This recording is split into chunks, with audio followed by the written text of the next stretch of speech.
Bonjour à toutes et à tous, ici Louise de Bonjour Money, j'espère que vous allez bien. On se retrouve aujourd'hui avec une nouvelle vidéo dans laquelle je vais vous parler de Beer Money. Et en fait, c'est une façon de parler de certains compléments de revenus. Alors, ce n'est pas le sujet de prédilection de tout le monde ici sur la chaîne, puisque je parle souvent de budget. Mais comme je dis souvent en fait dans mes vidéos que j'aime les compléments de revenus, quels qu'ils soient, que ce soit des CDD, des CDI, avec voilà, des vraies rémunérations, entre guillemets, dans des vraies missions que tout le monde connaît, ou des petits compléments de revenus sur des missions temporaires, je me suis dit, puisque j'avais pas mal de commentaires me disant « mais comment tu fais, moi aussi je veux des compléments de revenus », que j'allais quand même de temps en temps proposer des vidéos là-dessus. Donc aujourd'hui, je centre tout le sujet des compléments de revenus sur la Beer Money, qui est une façon de faire des revenus complémentaires, mais voilà, c'est un concept en fait, je vais vous expliquer. La beer money, donc déjà en français on pourrait traduire par les termes très moches, argent pour la bière, voilà. C'est un concept qui est surtout utilisé outre-Manche. Et la beer money, donc je l'ai découvert récemment parce que c'est assez connu sur le web, mais je sais pas, j'étais passée à travers ce concept-là. Et c'est de l'argent pour arrondir les fins de mois, mais surtout, dans l'idée principale, de l'argent pour se faire un peu plus plaisir qu'avec votre simple salaire. Ça vous permet en fait de dépenser l'argent que vous allez gagner pour des choses qui sont futiles sans mettre à mal le budget. Alors, petite anecdote sympa avant de passer dans le vif du sujet, l'expression beer money, elle existe depuis 1800 et ça représentait au départ la petite contrepartie qui était offerte aux militaires et aux sous-officiers de l'armée britannique. Donc ça représentait en gros un penny par jour. Et ça permettait aux troupes de se désaltérer en bière ou en spiritueux entre chaque mission. Voilà un petit peu l'idée, d'où beer money. Et aujourd'hui en Angleterre d'ailleurs, le terme il est pas mal utilisé, notamment par des gens un petit peu plus jeunes, pour dire qu'on a un peu d'argent supplémentaire ce mois-ci et qu'on va l'utiliser pour aller au pub. Voilà pour l'instant la minute, la tranche culturelle sur la beer money. Donc, je vous ai répertorié des sites et des façons de vous faire de la beer money, c'est-à-dire un petit peu plus d'argent, mais pas trop non plus, juste pour pouvoir aller vous faire plaisir. Et donc, j'ai centré toute la vidéo sur les vraies tâches dans la vraie vie. Voilà. Commençons par les choses les plus simples. Moi, je le dis toujours, donc ça, je sais pas, on va dire, c'est pas le bonus, c'est le préambule. Moi, pour me faire de la beer money, je commence toujours par vider ma maison. Je l'ai dit dans je sais pas, j'ai dû le dire dans une dizaine de vidéos déjà, donc si vous avez déjà regardé ces vidéos, ça va peut-être vous saouler, mais c'est la réalité. Moi, la première chose que je fais quand j'ai besoin d'un petit peu d'argent, c'est que je vais faire le tour de tout ce que je n'utilise pas ou plus dans ma maison, ou qui ne me plaît pas, que j'ai acheté et que j'ai plus envie de garder.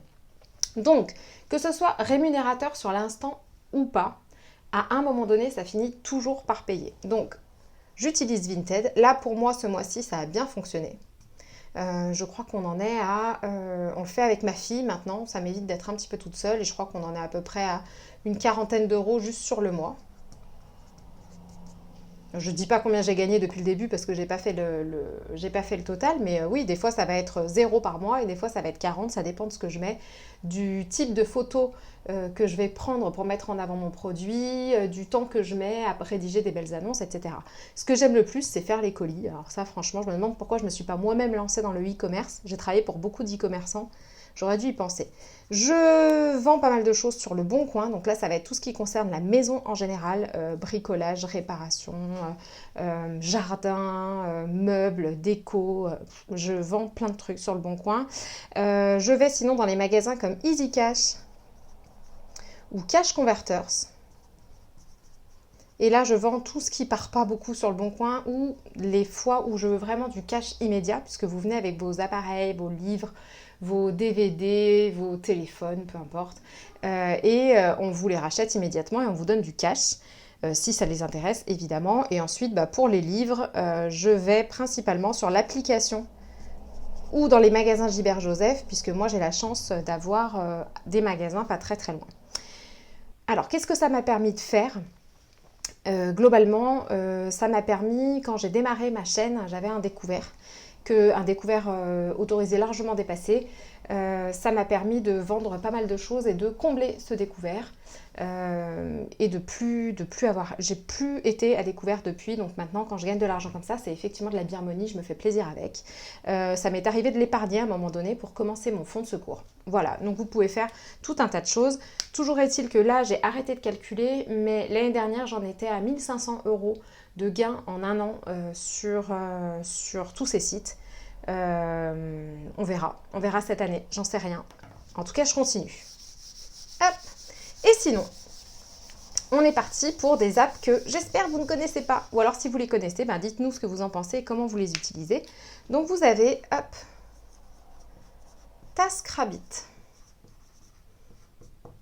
Ça, c'est mon beau-frère qui m'en a parlé pour tout vous raconter, c'est très intéressant.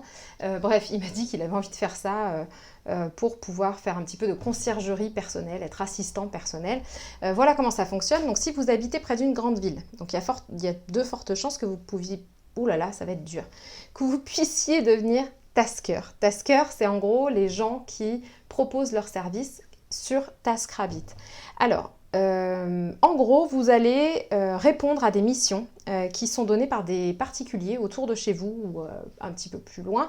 Et vous allez leur apporter votre aide et vous allez être rémunéré pour ça, tout simplement. Donc ça peut être des tâches de petit bricolage, de réparation, de montage de meubles. En fait, c'est surtout pour faire gagner du temps. Donc ça peut être de faire les courses, de livrer des médicaments, de patienter dans une administration pour obtenir un papier à la place de quelqu'un d'autre.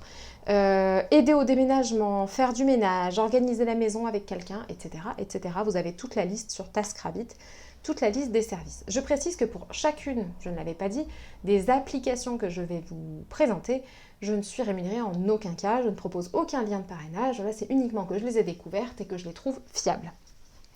Voilà, alors si vous vous inscrivez en tant que tasker sur le site de TaskRabbit, il faut avoir un numéro de sirène. Donc au minimum, il faut être micro-entrepreneur. Vous choisissez ensuite sur le site votre ville de prédilection. Vous mettez votre petit profil en ligne, vous consultez un petit peu les gens qui ont laissé des annonces et qui ont besoin de services près de chez vous. Et c'est parti, s'il y en a une pour laquelle vous vous sentez chaud patate, eh bien vous pouvez postuler et gagner des missions. Et donc être rémunéré, vous êtes complètement libre de fixer les montants de rémunération qui vous intéressent. Voilà. Bon, évidemment, j'imagine qu'il faut quand même... pour éviter systématiquement la négociation, être plutôt juste dans ses prix, mais quoi qu'il arrive, personne ne vous dira que vous devez gagner 6 € au lieu de 30. C'est à vous de le décider. Ensuite, vous avez, de façon plus resserrée sur le type de mission, vous avez un site, une application, pardon, que j'ai découverte grâce à plusieurs abonnés qui m'en ont parlé. Donc c'est Shopopop. Donc merci à tous celles et ceux qui m'ont parlé de Shopopop. C'est le même concept un petit peu que TaskRabbit, mais ça se limite à la livraison. Donc c'est une app qui permet de devenir ce qu'on appelle co-transporteur.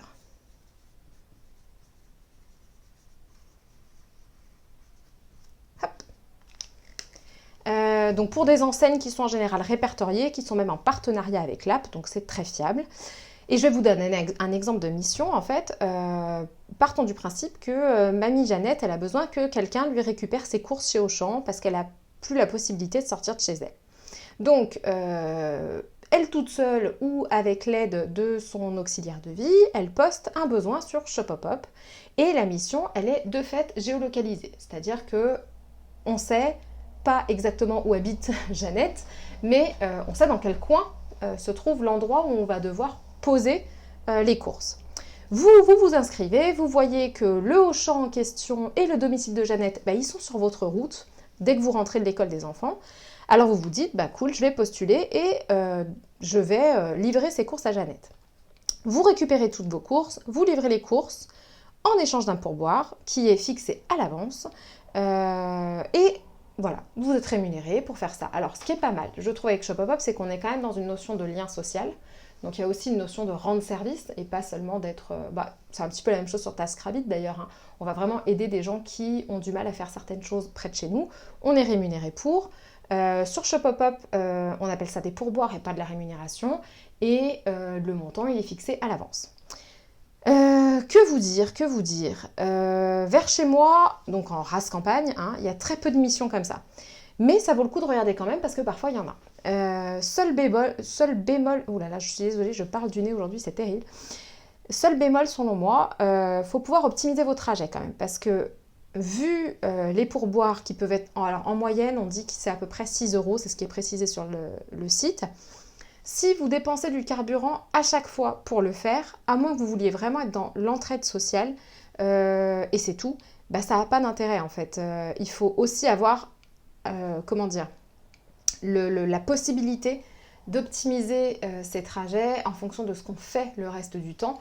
Bah parce qu'effectivement, si vous faites 20 km uniquement pour une mission, vu le prix du carburant, vous ne serez pas du tout gagnant. Donc il faut vraiment faire ces calculs, ou simplement se dire, bah voilà, tant pis, c'est juste, je le fais de bon cœur, et j'ai un pourboire et ça ira très bien. Mais bon, comme on parle de Beer Money, l'idée c'est quand même de gagner un petit peu ses sous-sous. Ensuite, qu'est-ce que j'ai d'autre à vous proposer? Oui, j'ai l'application Roamler. R-O-A-M-L-E-R. C'est bien, c'est pas compliqué du tout. Alors, ça, c'est si vous allez souvent dans des enseignes de grande distribution, dans les magasins, dans les snacks, les restaurants, bref, que vous sortez beaucoup de chez vous, en gros, eh bien, vous pouvez télécharger l'application Roamler. C'est une app de mission type client mystère, mais aussi de relevé de données dans les supermarchés, ce qu'on appelle du merchandising, ou dans d'autres enseignes d'ailleurs. Donc moi, pour tout vous dire, j'ai déjà eu l'occasion dans un passé professionnel pas si lointain de rencontrer l'équipe. J'ai une certitude, c'est que c'est du sérieux. Là aussi, il y a des bémols dans à peu près tout, hein. Il faut pouvoir optimiser vos trajets parce que là aussi, la rémunération des missions, il y en a beaucoup qui tombent, mais c'est pas forcément sur votre route et il faut toujours optimiser par rapport à votre gasoil. Si vous devez prendre la voiture. Évidemment, si vous êtes en ville, vous avez la possibilité de faire des trajets en métro ou à vélo, ça on est tout à fait d'accord. Mais bien entendu, si vous êtes en ville, il y a plus de missions proposées, mais aussi plus de roamlers. Donc je crois que c'est ça hein, qu'on appelle des roamlers. Les gens qui font les missions sont des roamlers. Ben, il y en a beaucoup plus, donc vous êtes aussi en concurrence. Donc voilà, si vous êtes un peu excentré, vous avez plus de possibilités de gagner les missions. Peu de gens connaissent Roamler. Si vous êtes en ville, eh ben, vous êtes plus en concurrence. Par contre, vous avez plus de moyens de transport gratuits. Voilà, donc bon. Voilà, que vous dire de plus? Donc c'est du sérieux comme je vous disais, il faut pouvoir optimiser vos trajets. Et autre chose, oui, il faut avoir un petit peu de temps. Pourquoi? Parce que chaque fois que vous allez faire des missions, il y a quand même des questionnaires assez longs à remplir pour dire ce que vous avez pensé du magasin, de telle ou telle zone du rayon en particulier. Ça vous demande à prendre des photos, etc. Il faut bien lire les questionnaires et bien y répondre parce qu'on peut tout à fait vous refuser la rémunération sous prétexte que vous n'avez pas tout bien fait ou tout bien lu ou que la photo n'a pas été prise sous le bon angle, etc. Donc voilà, un petit peu de temps pour répondre au questionnaire, envoyer les bonnes photos, sinon votre rémunération, elle peut être refusée et vous ne pouvez pas vous louper. Vous ne pouvez pas revenir en arrière et dire non, finalement c'est comme ça. Non, ça y est, une fois que c'est fait, c'est fait. Voilà un petit peu. Quoi d'autre? Alors, tac. Moi personnellement, quand j'étais étudiante et quand ma fille était petite, je me suis inscrite pour faire des tests cliniques rémunérés. Je précise parce qu'il y a deux types de tests. Moi, je m'étais inscrite pour des tests rémunérés sur des cosmétiques uniquement. Mes parents étaient horrifiés quand ils l'ont su parce qu'ils se sont dit mais enfin elle va poser sur son visage des crèmes qui ça se trouve vont lui mettre des boutons ou des trucs comme ça. Moi j'avais besoin de pognon, personnellement je sais très bien que j'ai une peau entre guillemets normale, quelques réactions mais ça me faisait pas peur plus que ça puisque ça finit toujours par passer. Peut-être étais-je un petit peu naïve aussi, je ne sais pas. En tout cas, je n'ai jamais eu de problème, mais j'étais inscrite dans un laboratoire qui s'appelle Dermscan à Lyon. Il y a peut-être des laboratoires comme ça, hein, il suffit de mettre test rémunéré, cosmétique, laboratoire, etc.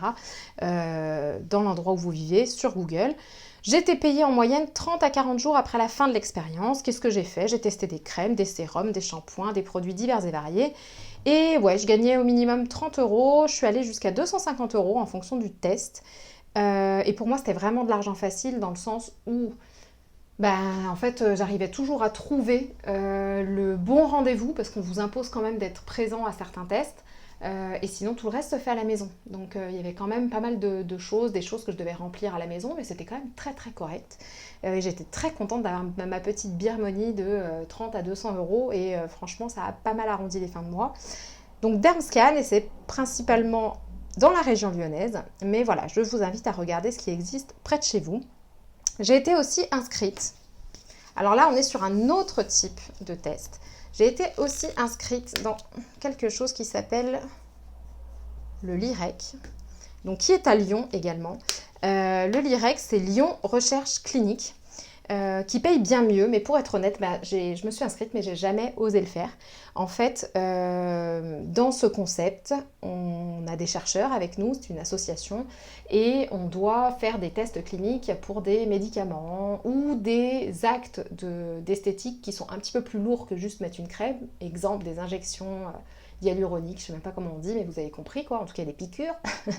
Voilà, les tests sont beaucoup plus longs, beaucoup plus lourds, mais voilà, il faut pouvoir l'assumer. Moi, j'ai pas réussi. Honnêtement, j'avais peur pour ma santé. Je sais pas quels sont les risques, car je suis jamais allée, même pas au début d'une expérimentation.